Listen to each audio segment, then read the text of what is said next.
General Krixthar's four eyes narrowed as he reviewed the intelligence report for the third time. The holographic display flickered with images of devastation, shattered battlecruisers, demolished fortifications, and the panicked testimonies of survivors from a dozen different species. All of them spoke of the same thing, the humans and their beasts. They call them dogs, his intelligence officer, a spindly Vexian named Thorpe, explained nervously. Our xenobiologists believe they are some form of bioweapon, engineered specifically for psychological warfare and close-quarters combat. Krixthar's mandibles clicked thoughtfully. The Galactic Council had underestimated humanity from the start. These bipedal primates had emerged from their isolated star system barely 2 cycles ago, yet they'd already repelled 3 separate invasion attempts. Each time reports mentioned these creatures, these dogs. "Show me the footage again," Krixthar commanded. The hologram shifted, displaying a battlefield recording from the siege of Proxima Station. Human soldiers advanced through the corridors, and beside them moved the beasts. They varied in size and color, but all possessed the same terrifying features. Powerful jaws lined with sharp teeth, keen predatory eyes, and a savage loyalty to their human handlers. In the recording, one of the creatures, a massive specimen with dark fur, had leaped at a Krillian shock trooper, taking the soldier down in seconds. "Biological analysis?" Krixthar asked. "Descendants of an apex predator from Earth," Thorpe replied, his voice trembling. "They've been domesticated, but the reports suggest the humans have selectively bred them for aggression and combat efficiency over thousands of years. Some breeds can bite with a force of over 700 pounds per square inch.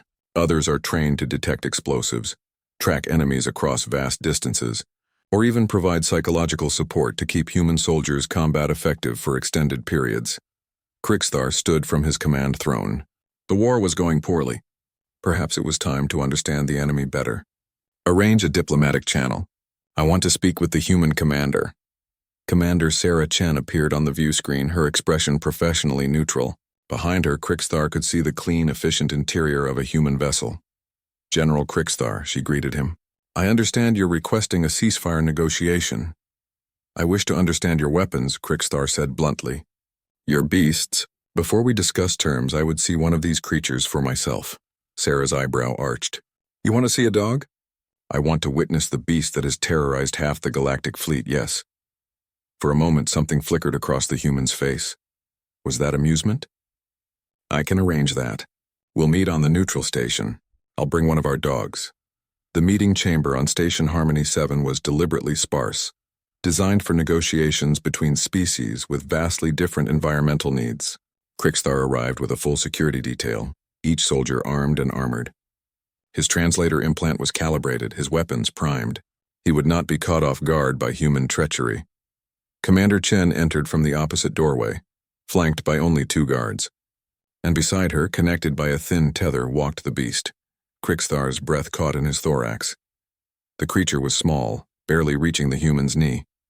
Its fur was golden and fluffy, its tail wagging in a rhythmic motion that seemed almost hypnotic.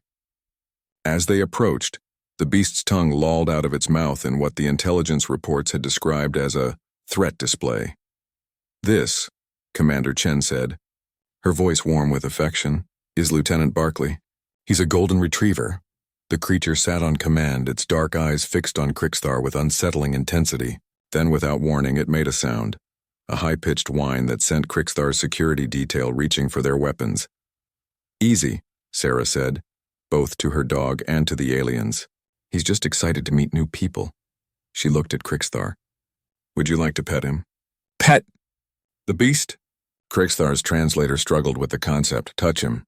Gently, dogs are social creatures. Physical contact is how we bond with them." Every tactical instinct screamed at Krixthar to refuse, but he had not risen to his rank by being a coward. Slowly, he extended one of his primary manipulator arms. The dog sniffed it, then, to Krixthar's absolute horror, pressed its wet nose against his carapace and made a soft rumbling sound. "He likes you," Sarah said with a smile. "That's his happy growl." Krixthar watched as the creature's tail accelerated its wagging pattern. The beast rolled onto its back, exposing its vulnerable belly in a display that every military manual would classify as tactical suicide. "I don't understand," Krixthar admitted. This is your terrible weapon." Sarah's smile widened. General, dogs aren't weapons. They're our companions. Our friends. Yes, we trained some for military and police work, but that's not why we brought them to the stars. She knelt beside Lieutenant Barclay, scratching behind his ears. We brought them because for over 30,000 years, humans and dogs have been partners. They give us loyalty, love, and purpose. In return, we give them the same. But the battle reports are accurate. A military working dog is a formidable asset. But that's not what makes them special. She stood, and Lieutenant Barclay immediately pressed against her leg. What makes them special is this. After a brutal battle, when a soldier is dealing with trauma and loss, a dog doesn't need to understand human language or psychology. It just needs to be there, to remind that soldier what they're fighting for. Connection, loyalty, love. Crixthar looked at the small, fluffy creature that had somehow helped humanity defeat armadas. You fight alongside beings you love. We fight for beings we love, Sarah corrected. That's the difference. As Lieutenant Barclay trotted over and sat on Crixthar's feet, the general finally understood why humanity had proven so difficult to defeat. Any species that could transform apex predators into beloved companions, that could inspire such loyalty across species barriers, that could carry love with them even into war, such a species would always have an advantage that no weapon could match. I believe, Crixthar said slowly, we should discuss those ceasefire terms now.